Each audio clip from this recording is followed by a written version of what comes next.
성경 말씀을 봉독하겠습니다.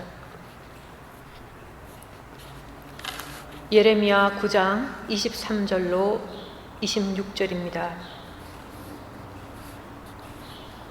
이 말씀은 구약성서 1066페이지에 있습니다. 예레미야 9장 23절 봉독하겠습니다. 여호와께서 이와 같이 말씀하시되 지혜로운 자는 그의 지혜를 자랑하지 말라. 용사는 그의 용명을 자랑하지 말라. 부자는 그의 부함을 자랑하지 말라. 자랑하는 자는 이것으로 자랑할지니 곧 명철하여 나를 아는 것과 나 여호와는 사랑과 정의와 공의를 땅에 행하는 자인 줄 깨닫는 것이라. 나는 이 일을 기뻐하노라. 여호와의 말씀이니라. 여호와의 말씀이니라. 보라, 날이 이르면 할례 받은 자와 할례 받지 못한 자를 내가 다 벌하리니 곧 애굽과 유다와 에돔과 암몬 자손과 모압과 및 광야에 살면서 살적을 깎은 자들에게라. 무릇 모든 민족은 할례를 받지 못하였고 이스라엘은 마음의 할례를 받지 못하였느니라 하셨느니라. 아멘.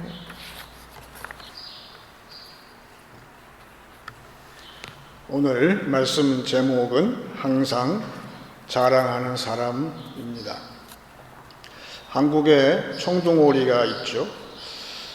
그거와 비슷한 새가 카나다에는 카나다 오리라고, 카나디안 구스라고 그래요. 때를 지어서 봄에 참 많이 활동을 하는데 가을 되면 이놈들이 따뜻한 남쪽 지방으로 추위를 피해서 때를 지어서 몰려갑니다. 저기 멀리 플로리다까지 간다고 그런 말도 있어요. 그래서 카나다의 연못에 사는 거북이 한 마리가 그게 너무 부러운 거예요. 자기는 항상 추운 지방에 사니까 어떻게 하면 나도 한번 따뜻한 남쪽 지방에 갈 수 있을까. 그래서 걸어가자니까 그거는 불가능한 일이고 배를 내서 카나디안 구스 2마리를 설득을 해가지고 양쪽에서 로프를 잡고 자기는 그 턱으로 꽉 물었어, 중간을. 그래서 이제 드디어 하늘로 날아 올라갔어요. 그 소원 성취를 하겠다 싶은 것이죠. 그랬더니 저 땅에서, 저 아래서 그걸 본 누군가가 외치는 거예요. 야, 누가 저렇게 기발한 생각을 했을까? 그러니까 이 자랑하고 싶어서 근질근질하던 이 거북이가 드디어 참지 못하고 입을 열었어요. 제가요. 그 다음은 이하 생략이에요. 성경에서 지난 시간에 지휘자 얘기를 했는데 지휘한다는 그 뜻이 있어요. 그 지휘자의 뜻이 원뜻이 영원히 항상 끊임없이 그런 뜻이 있어요. 그런데 그 지휘자는 항상 찬양을 하는데 히브리 말로 찬양한다는 말은 자랑한다는 말하고 똑같아요. 같은 말에서 한쪽은 자랑, 한쪽은 찬양. 그래서 성도는 이제 내 자랑은 다 물러가고 나를 구원하신 하나님을 자랑하는 그런 사람이 된 것이죠. 이거는 하나님을 자랑을 하는 것이 우리예요. 또 항상 자랑하는 거예요. 그러려면은 하나님이 하신 일, 곧 예수를 통해서 하신 일을 자랑을 효과적으로 해야 되지 않겠어요? 그래서 어느 교회에서 전도를 하기 위해서 초빙한 인사가 그 아무웨이의 그 전문가를 불렀어요. 그러니까 다단계 전략의 전문가를 불러서 전도하겠다고 근데 그분이 와서 한 얘기가 여러분 개인적으로 사람들을 예수께로 인도할 필요가 없어요. 여러분이 만일 그런 마음이 있는 사람 10명만 사인을 받아오면 돼요.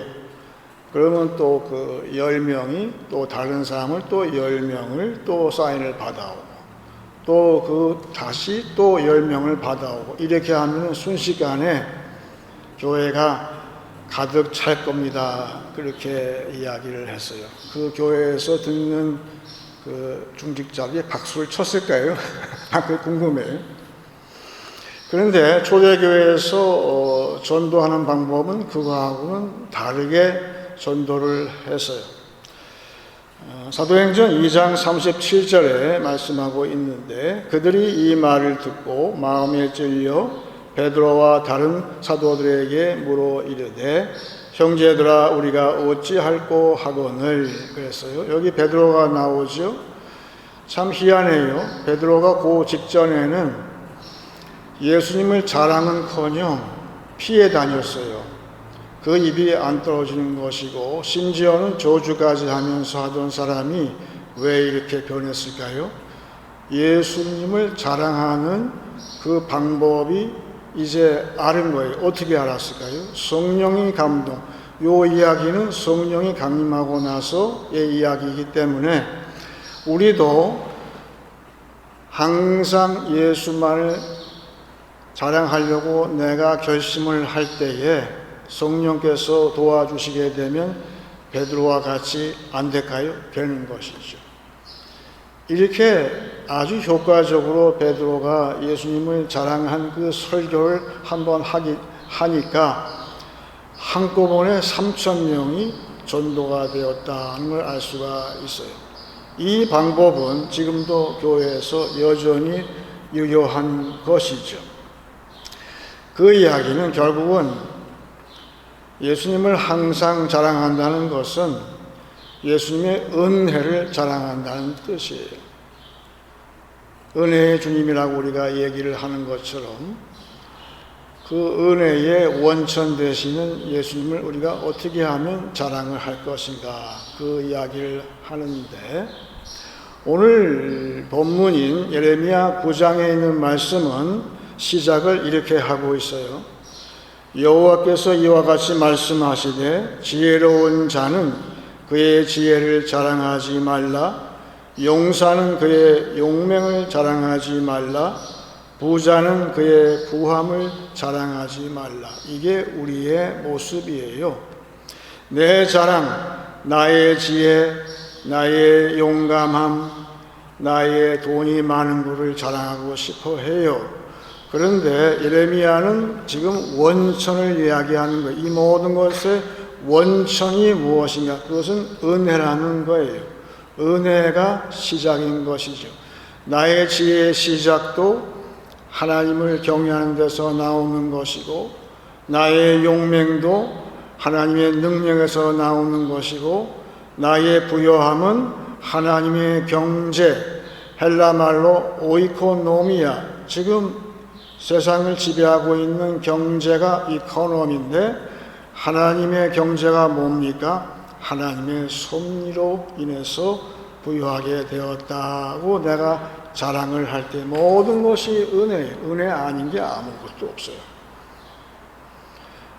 어디를 봐도 은혜인 사람, 그 사람은 항상 하나님을 자랑하는 사람인 것이죠. 제가 어릴 때 놀 수 있는 놀이기구가 별로 없었어요. 지금처럼 뭐 여러 가지 아이들이 놀만한 게 너무 많잖아요.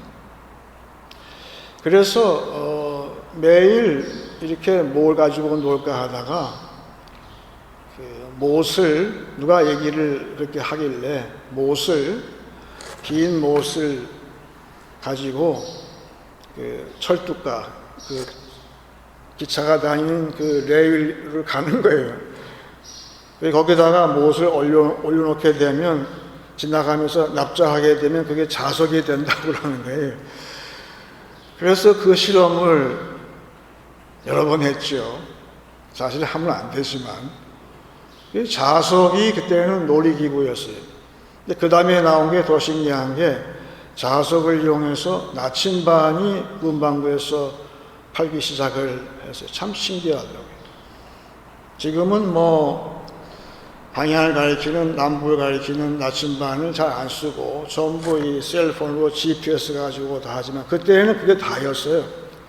나침반이 참 신기했어요. 항상 북쪽을 가르치니까 일하는 목수님도 다 그렇게 그걸 가지고 했다는 것이죠. 그래서 우리 신앙도 나침반이 있어요. 누구죠? 나침반이 성령이시라는 거예요. 성령은 항상 두 방향을 가르치고 있는데 그것이 뭘까?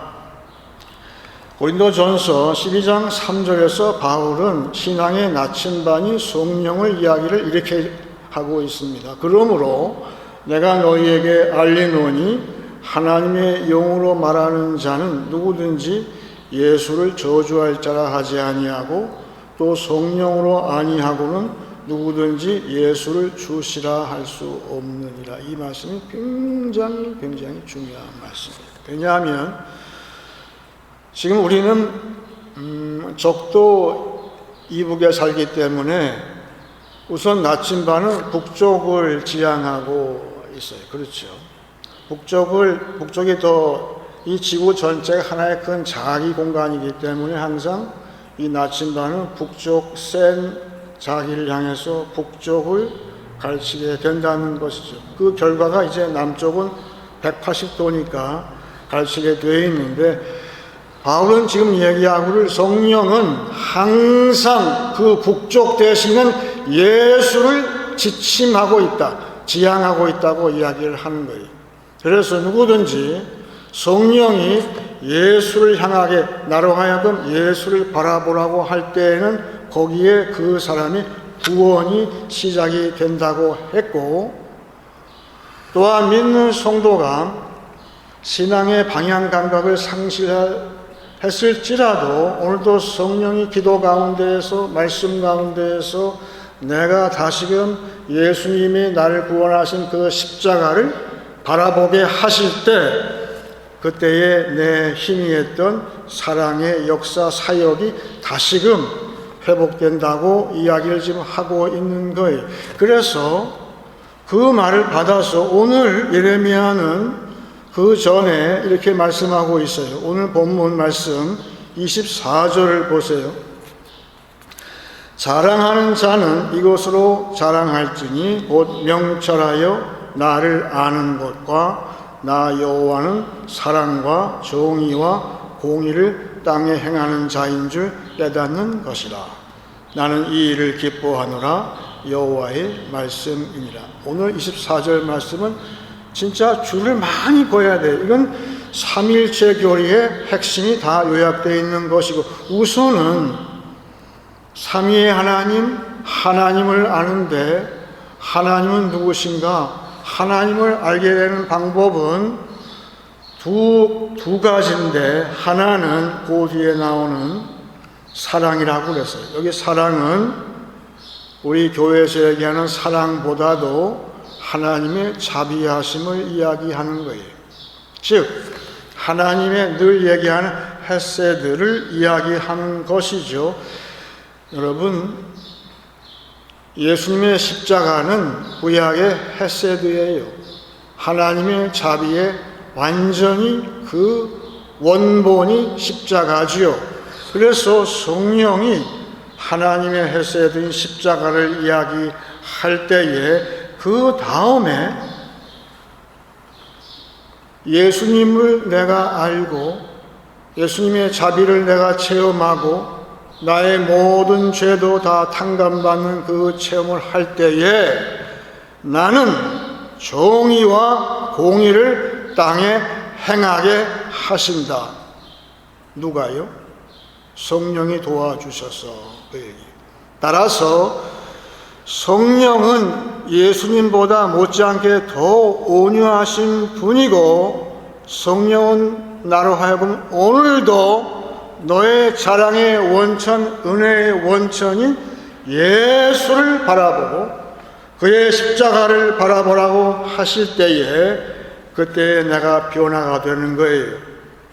변화가 되는 거예요. 자비로운 자가 되어서 그 다음에 정의, 세상을 판단하는 저지먼트, 그리고 공의, 세상을 살리고 세상을 일으켜 세우는 저스티스를 행할 수 있게 하신다는 것이죠. 그래서 언젠가 한번 얘기했듯이 십자가는 우리 구원의 본책이에요. 믿어요? 본책이에요. 그리고 공평과 정의, 여기에 나오는 정의와 공의, 저지먼트 앤 저스티스는 별책부록이에요.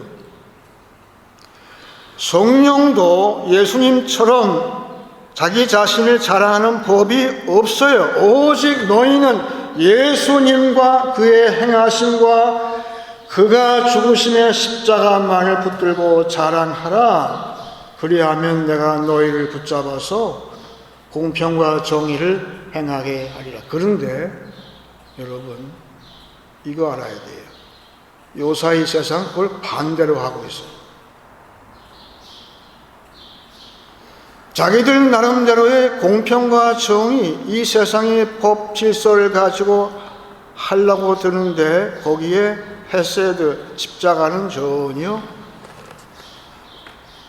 생각이 안중에도 없어요. 그래서 모든 법 질서가 지금 다 깨지고 있는 거예요.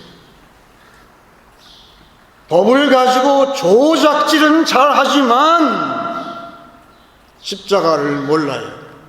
하나님의 그 원리를 몰라요. 하나님의 사랑이 시행되는 그 길을 모르기 때문에, 즉 십자가를 자랑하지 않고 자기들의 그 학식과 용맹과 그리고 부를 자랑하기 때문에 이 세상은 조용할 날이 없는 거예요. 저는 잘 안 가봤지만 미국의 캘리포니아 주가 있는데, 이 서쪽이죠. 거기에는 뭐가 자주 있냐 하면 지진이 많다는 거예요.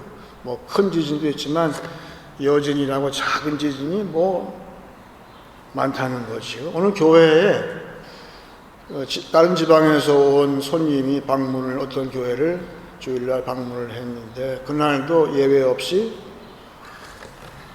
이분이 놀랐어요. 막 이 회중 의자를 붙잡지 않으면 서 있을 수가 없는 정도로 막 교회가 흔들리는 거예요.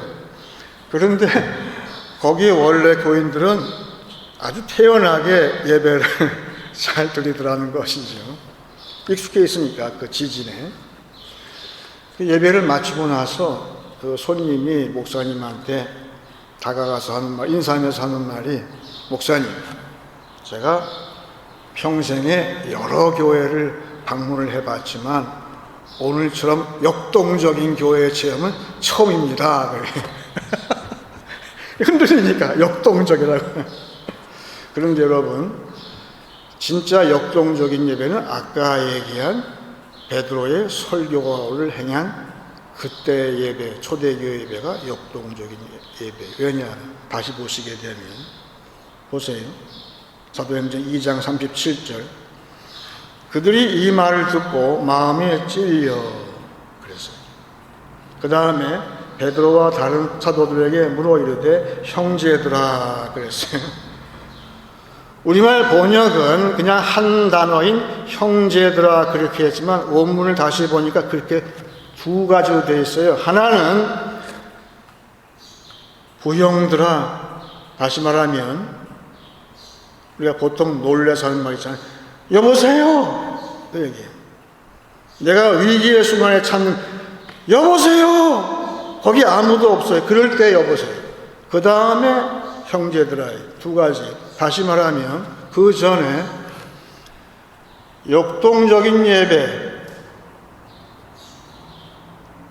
그 전제는 베드로의 그 설교에 하나님 말씀이 마치 찌르는 칼처럼 되었다, 그 이야기.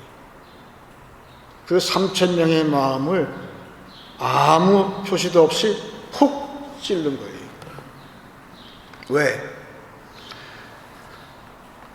예수만을 사랑하는, 늘 사랑하는 자가 있을 때 그 입술의 말은 칼이 된다는 거예요. 성령의 칼이 된다는 거예요.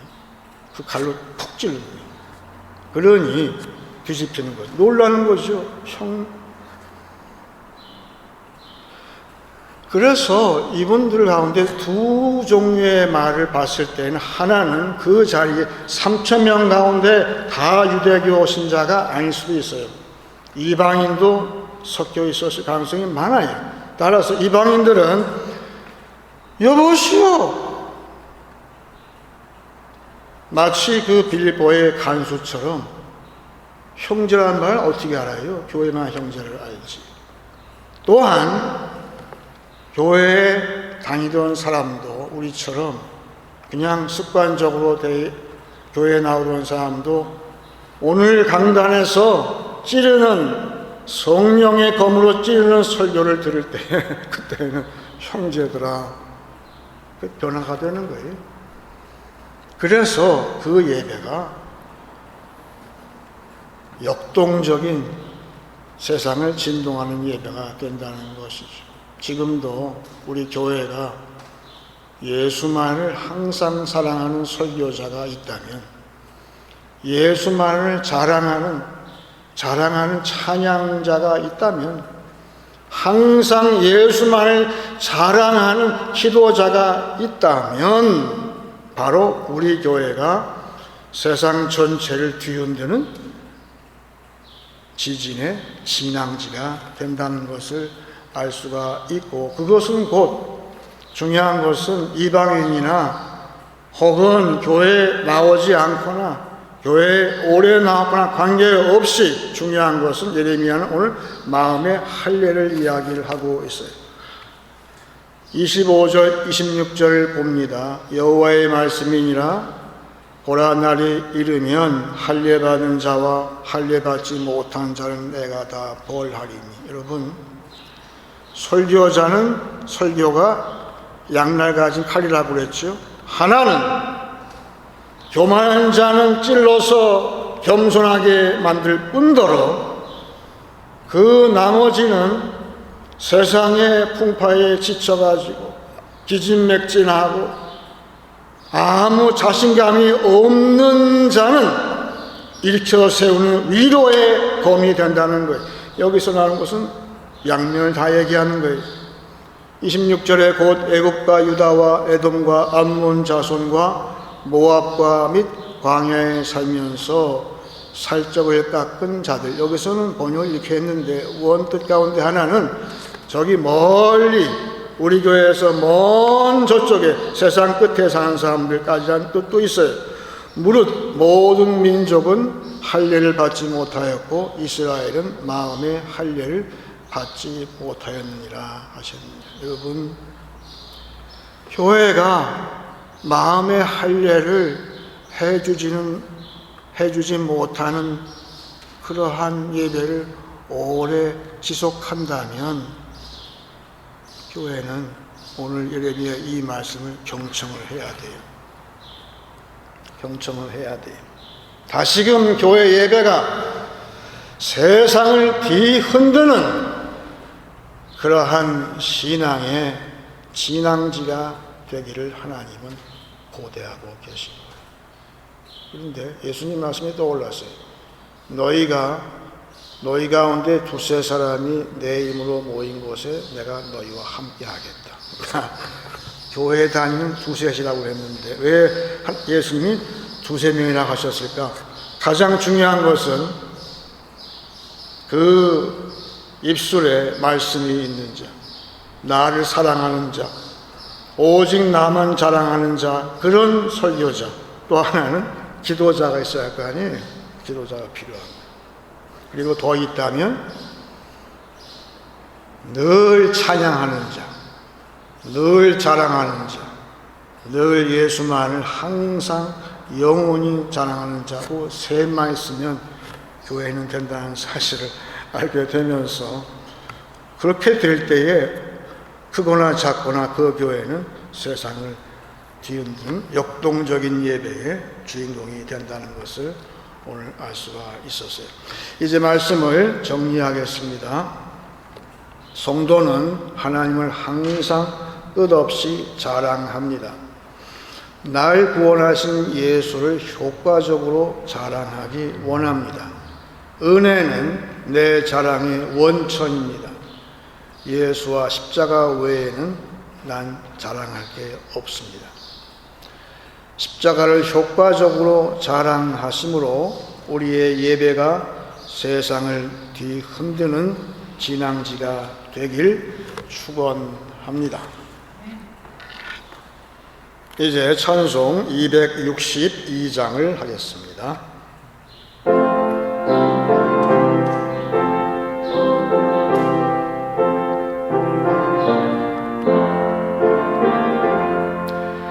날 구원하신 예수님 영원히 찬송하겠네. 내게 일어서 주께와 죄 사유하심 받으라. 구하라 주실 것이요 찾으라 얻을 것이라. 죄 중에 상한 영혼을 주 온전하게 하시네. 곧 우리 죄로 인하여 피 흘려 죽으셨으니 주밖에 없는 사랑을 만 백성 알게 전하세. 주 예수 사랑 못 잊어 나 항상 눈물 흘리네. 이 세상 어디 가든지 나 주만 생각합니다. 목마른 자 이 세매와 영생의 물을 마시라. 내 주를 사랑한데도 늘 맘에 부족하도다.